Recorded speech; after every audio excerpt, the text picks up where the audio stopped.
Hello friends, आज के इस वीडियो में हम लोग बात करेंगे फ्लुमिनेंट हेपेटिक फेलियर। ये क्या होता है? जब सीवियर लीवर फंक्शन इम्पेयरमेंट हो जाता है, उसके कारण जो है लीवर का जो है फेलियर हो जाता है, फेल हो जाता है लीवर अपना फंक्शन करना, तो उसको बोलते हैं फ्लुमिनेंट हेपेटिक फेलियर। बहुत सारे ऐसे काउजेज है, समटाइम्स अननोन काउजेज भी है जिसके कारण ये देखने को मिलता है। Most of the common cause जो माना जाता है वो होता है टॉक्सिन्स। टॉक्सिन्स के कारण सबसे ज़्यादा जो है हेपेटिक फेलियर फ्लुमिनेंट टाइप का होता है। तो पहला जो है टॉक्सिन्स में अगर बहुत सारे टॉक्सिन्स होते हैं, जैसे पैरासीटामोल टॉक्सिसिटी, बहुत सारे लोग जो होते हैं बहुत ज़्यादा कंज्यूम करते हैं पैरासीटामोल को, जिसको पीसीएम बोलते हैं टॉक्सिसिटी, उसके कारण भी जो होता है फ्लुमिनेंट हेपेटिक फेलियर होता है, मतलब लीवर फेल हो जाता है, लीवर फंक्शन करना जो है बंद कर देता है। उसके बाद जैसे एंटी ट्यूबरकुलोसिस ड्रग, इसका पता है आपको, बहुत लंबा ट्रीटमेंट होता है, 6 महीने, 1 साल, 2 साल, ऐसे ऐसे ट्रीटमेंट होते हैं, जिसमें जो आपको पता है सबसे ज़्यादा डेंजरस जो होता है प्रीजिनामाइड, इसके कारण जो होता है, इसके कारण भी फ्लुमिनेंट हेपेटिक फेलियर हो जाता है, लीवर का फेलियर हो जाता है। उसके बाद अगर आप बात करें तो दूसरा जैसे मशरूम पॉइजनिंग, समटाइम जो होता है मशरूम जो होता है, जंगली मशरूम जो बोलते हैं हम लोग, उसके कारण भी हो जाता है। तो मशरूम पॉइजनिंग के कारण भी लीवर फेलियर हो सकता है। तो ये सब टॉक्सिन्स है, जो मोस्ट ऑफ द टॉक्सिन है ये काउज करते हैं हेपेटिक लीवर फेलियर। अगर बात करें जो वायरस होते हैं लाइक हेपेटाइटिस वायरस, उसमें जैसे आपको मैंने बताया था कि हेपेटाइटिस डी और हेपेटाइटिस ई वायरस जो होता है सबसे ज़्यादा फ्लुमिनेंट हेपेटाइटिस काउज करता है। हेपेटाइटिस डी वायरस जो होता है ज़्यादा फ्लुमिनेंट हेपेटाइटिस करता है, लेकिन अगर प्रेगनेंसी में पूछा जाए, इन प्रेगनेंसी, तो ये हेपेटाइटिस ई वायरस होता है। तो हेपेटाइटिस वायरस भी फ्लुमिनेंट हेपेटाइटिक फेलियर काउज करता है। इसके अलावा और जो काउज होते हैं अल्कोहल के कारण, सिरोसिस के कारण, ये सब के कारण भी फ्लुमिनेंट हेपेटिक फेलियर हो जाता है, जिसका हम लोग ट्रीटमेंट बाद में बात करेंगे। मेन तो ट्रीटमेंट इसका ऑर्थोप्टिक लीवर ट्रांसप्लांटेशन होता है कि लीवर ही हमको चेंज करना पड़ता है। अगर इसका फीचर देखें तो इसमें मोस्ट ऑफ द पेशेंट में फीचर देखने को मिलता है। अगर इसका कटअप देखें तो लेस देन 8 वीक्स में देखा जाता है। लेट देन 8 वीक्स रहेगा तो इसको बोलते हैं फ्लुमिनेंट टाइप का। अगर 8 वीक्स से ज़्यादा रहेगा, 8 वीक्स से 26 वीक्स का अगर देखने को मिलता है सिम्टम्स, तो इसको बोलते हैं सब फ्लुमिनेंट। तो सब फ्लुमिनेंट एंड फ्लुमिनेंट, तो सब फ्लुमिनेंट होता है 8 से 26 वीक तक, और लेस देन 8 वीक है तो इसको बोलते हैं फ्लुमिनेंट।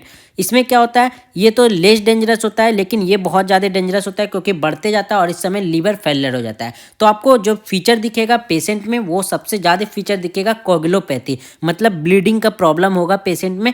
तो coagulopathy is the main symptoms you will see, मतलब सबसे ज़्यादा सिम्टम आपको जो दिखेगा वो कोगुलोपैथी है, मतलब ब्लीडिंग टाइम जो है वो इंक्रीज हो जाएगा पेशेंट में, मतलब बहुत ज़्यादा ब्लीडिंग होगा। अगर दूसरा बात करें तो इंसेफ्लोपैथी देखने को मिलता है। इंसेफ्लोपैथी क्यों देखने को मिलता है? इंसेफ्लोपैथी मतलब ब्रेन में डिसऑर्डर होने लगता है, डिस्टर्बेंस होने लगता है।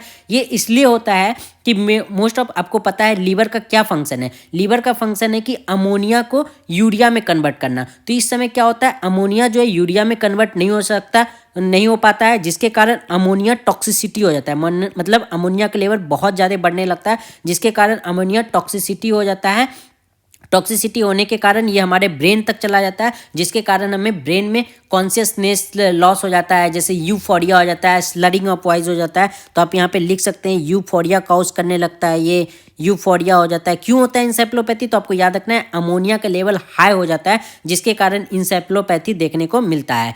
तो यूफोरिया होता है, स्लरिंग ऑफ वॉइस, मतलब अगर वो बोलेगा तो उसको हिचकिचाहट होगा बोलने में, अच्छे से बात जो है नहीं बोल पाएगा, स्लरिंग ऑफ वॉइस हो जाता है। अगर नंबरिंग कनेक्शन डिस्टर्बेंस हो जाता है, अगर जैसे हम लोग को दिया जाए, मैं आपको बताता हूँ एग्जांपल लेके, नंबरिंग कनेक्शन टेस्ट जो होता है ये फेल हो जाता है। जैसे मैं आपको बोल रहा हूँ यहाँ पे 1 है, ये 2 है, ये 3 है, ये 4 है, ये 5 है, इसको मैच कीजिए। तो 1 के बाद 2, 2 के बाद 3, 3 के बाद 4, 4 के बाद 5, ऐसे मैच करते हैं हम लोग, लेकिन वो समझ नहीं पाएगा किधर से मैच करना है, ये उल्टा सीधा मैच करेगा। तो इसी को बोलते हैं नंबरिंग कनेक्शन टेस्ट जो होता है वो फेल हो जाता है उसके में। उसके बाद एनोमिक एफेजिया होता है। एनोमिक एफेजिया क्या होता है? अगर डिफिकल्टी, किसी को कुछ बोलना है, जैसे आपको किसी का नाम बोलना है या कोई चीज़ बोलना है, अगर किसी को कोई चीज़ दिखा रहे हैं, जैसे मोबाइल दिखा रहे हैं, तो वो मोबाइल जान रहा है कि ये मोबाइल है, लेकिन वो मोबाइल बोल नहीं पा रहा है क्योंकि उसको नेमिंग में प्रॉब्लम हो रहा है। तो इसी को बोलते हैं anomic aphasia. Anomic aphasia patient में होता है क्योंकि ये सारे ब्रेन डिस्टर्बेंस हो रहा है, अमोनिया टॉक्सिसिटी के कारण जो है ब्रेन डिस्टर्ब हो गया, इसीलिए ये सब जो है सिम्टम देखने को मिलता है। तो ये सब सारे इंसेफ्लोपैथी जो है ब्रेन डिस्टर्बेंस के कारण होता है। Euphoria, slurring of voice, numbering connection test disorder, anomic aphasia मतलब बोल नहीं पाता है। और अगर इसमें पूछा जाए कि मोस्ट रिलायबल साइन कौन सा है, मोस्ट रिलायबल साइन आपको देखने को जो मिलता है इसमें वो होता है एस्ट्रेक्सिस। एस्ट्रेक्सिस मतलब क्या होता है, फ्लैकिंग ट्रिमर्स आपको देखने को मिलता है, मतलब हाथ जो है कपकपाता हुआ दिखेगा पेशेंट का। अगर आप हाथ हाथ देखेंगे तो वो हिलता हुआ नजर आएगा। तो ये मोस्ट रिलायबल फीचर या सिम्टम्स आप देख सकते हैं किसमें, फ्लुमिनेंट हेपेटिक फेलियर में पेशेंट में। तो ये आपको याद रखना है कि इसमें क्या क्या होता है। और पेशेंट में अगर देखेंगे तो आप जॉन्डिस भी हो जाता है, जॉन्डिस भी देखने को मिलता है पेशेंट में, तो जॉन्डिस हो जाता है। उसके बाद स्लीपिंग में प्रॉब्लम होता है, स्लीपिंग प्रॉब्लम हो जाता है क्योंकि आपको पता है टॉक्सिसिटी हो गया ब्रेन में, तो स्लीपिंग प्रॉब्लम हो जाता है, नींद नहीं आती है पेशेंट को। तो sleeping problem, euphoria, slurring of voice, numbering connection disorder, तो ये सारे फीचर देखने को मिलते हैं। मतलब बहुत ज़्यादा टॉक्सिसिटी होने लगता है। तो आपको ये पता होना चाहिए कि ये इंसेफ्लोपैथी क्यों होता है। ये मेटाबॉलिक इंसेफ्लोपैथी, अलग अलग टाइप का इंसेफ्लोपैथी होता है, लेकिन इसे हम लोग कहते हैं मेटाबॉलिक इंसेफ्लोपैथी, क्योंकि अमोनिया के लेवल बॉडी में ज़्यादा हो गया, क्योंकि लीवर फेल हो गया है, इसीलिए इसको बोलते हैं मेटाबॉलिक इंसेफ्लोपैथी। कॉजेज यहाँ पे आप देख सकते हैं बहुत सारे कॉजेज लिखा हुआ है, लेकिन जो मैंने कॉजेज बताया मेन कॉजेज ये सब है। और toxins are the main common causes, paracetamol toxicity, mushroom poisoning, anti tuberculosis, drug का ट्रीटमेंट जो होता है इसके कारण, या हेपेटाइटिस में पूछा जाए तो हेपेटाइटिस डी और हेपेटाइटिस ई जो है मोस्ट कॉमन कॉज होता है फ्लुमिनेंट हेपेटिक फेलियर का। अब हम पढ़ते हैं कि इसका डायग्नोसिस किस तरह से करते हैं। डायग्नोसिस ऑफ फ्लुमिनेंट हेपेटिक फेलियर, इसमें डायग्नोसिस करने के लिए सबसे पहले मैं आपको बताया हूँ कि कोई भी अगर लीवर से रिलेटेड फंक्शन डिस्टर्बेंस है तो एलएफटी करते हैं, लीवर फंक्शन टेस्ट करेंगे तो उसमें क्या होगा, एसजीपीटी का लेवल ज़्यादा हायर दिखेगा। तो एसजीपीटी मतलब एएलटी अपॉन एसजीओटी मतलब एएसटी का अगर लेवल देखेंगे तो वो हाई दिखेगा क्योंकि लीवर फंक्शन में प्रॉब्लम आ गया है। उसके बाद सीरम बिलिरुबिन भी ज़्यादा दिखेगा क्योंकि मैंने बताया था बिलिरुबिन का लेवल बढ़ने लगता है जिसके कारण जॉन्डिस हो जाता है, तो सीरम बिलिरुबिन का भी लेवल हाई दिखेगा। लेकिन सैप का जो वैल्यू होता है वो नॉर्मल रहता है, सैप का वैल्यू नहीं बढ़ता हुआ दिखता है आपको। उसके बाद अगर बात करेंगे तो कोएगुलोग्राम अगर देखेंगे तो मैंने बताया था ब्लीडिंग टाइम जो होता है इंक्रीज हो जाता है। नॉर्मल ब्लीडिंग टाइम अगर आपको रटना है तो नॉर्मल ब्लीडिंग टाइम होता है 2 से 9 मिनट।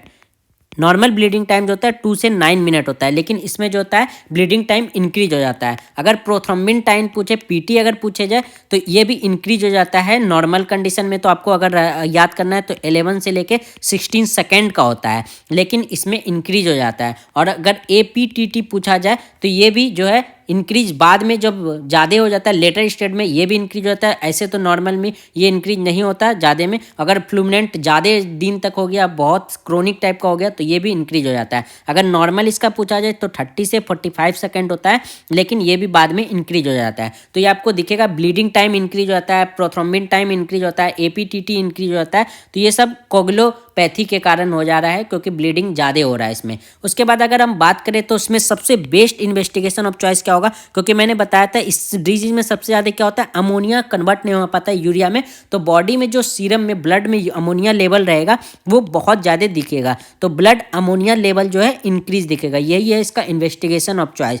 तो ये आपको याद करना है कि इन्वेस्टिगेशन ऑफ चॉइस क्या है इसमें, तो ब्लड अमोनिया लेवल जो होता है हाई दिखेगा। तो यही है इसका इन्वेस्टिगेशन ऑफ चॉइस। अगर हम बात करें ईईजी मतलब ब्रेन का, अगर ईईजी करेंगे, ये ईसीजी नहीं है, ये ईईजी है ब्रेन का जो होता है, ये अगर करेंगे तो इसमें क्या होगा, इसमें एक वेव दिखता है जिसको हम लोग बोलते हैं ट्राइफेजिक वेव या डेल्टा वेव बोलते हैं। Triphasic wave and delta wave इसमें दिखता है। तो ये आपको याद रखना है, डेल्टा वेव दिखेगा। ईसीजी में डेल्टा वेव कहाँ पे दिखता है, तो अगर आपको याद हो, अगर नहीं याद है तो आप याद रख सकते हैं। ईसीजी में डेल्टा वेव WPW सिंड्रोम में दिखता है। ये ईसीजी में, ये इस डिजीज में नहीं बोलते, ये हार्ट डिजीज में होता है। ईसीजी में डेल्टा वेव कहाँ दिखता है, तो WPW सिंड्रोम में दिखता है। लेकिन ईईजी में डेल्टा वेव यहाँ पे दिखता है जिसको बोलते हैं फ्लुमिनेंट हेपेटिक फेलियर। डेल्टा वेव और ट्राइफेजिक वेव देखने को मिलता है। अगर आप अल्ट्रासाउंड करते हैं, अल्ट्रासाउंड करेंगे तो लीवर का जो है साइज बढ़ा हुआ दिखेगा, लीवर स्पैन जो है डिक्रीज हो जाएगा, मतलब लीवर का जो फंक्शन डिक्रीज हो जाता है जिसके कारण उसका जो है लाइफ जो होता है वो भी डिक्रीज हो जाता है। तो ये सब आपको दिखेगा। अगर किडनी टेस्ट करेंगे तो सीरम क्रिएटिनिन लेवल भी हाई आपको दिखेगा क्योंकि अमोनिया यूरिया में कन्वर्ट नहीं हो रहा, तो यूरिया को एक्सक्रीट नहीं कर पा रहा है जो किडनी का फंक्शन है। तो इसके कारण जो है किडनी फंक्शन टेस्ट भी करते हैं कि किडनी का फंक्शन जो है डिस्टर्बेंस हो जाता है। तो ये इसका डायग्नोसिस है। मेन अगर इन्वेस्टिगेशन ऑफ चॉइस पूछे तो आपको बोलना है ब्लड अमोनिया लेवल का टेस्ट करेंगे।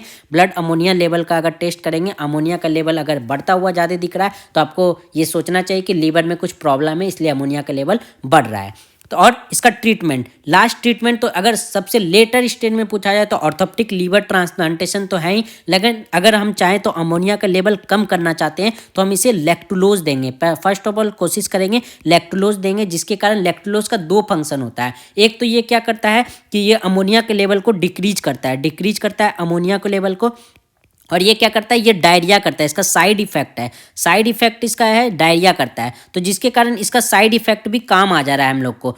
डायरिया कर रहा है तो इसके कारण क्या हो रहा है, डायरिया अगर ये कर रहा है तो ये क्या हो रहा है, ब्लड हमारे जो स्टूल से है उसके कारण जो है हमारा अमोनिया जो हाई लेवल में बॉडी में हो रहा है वो डिक्रीज हो रहा है।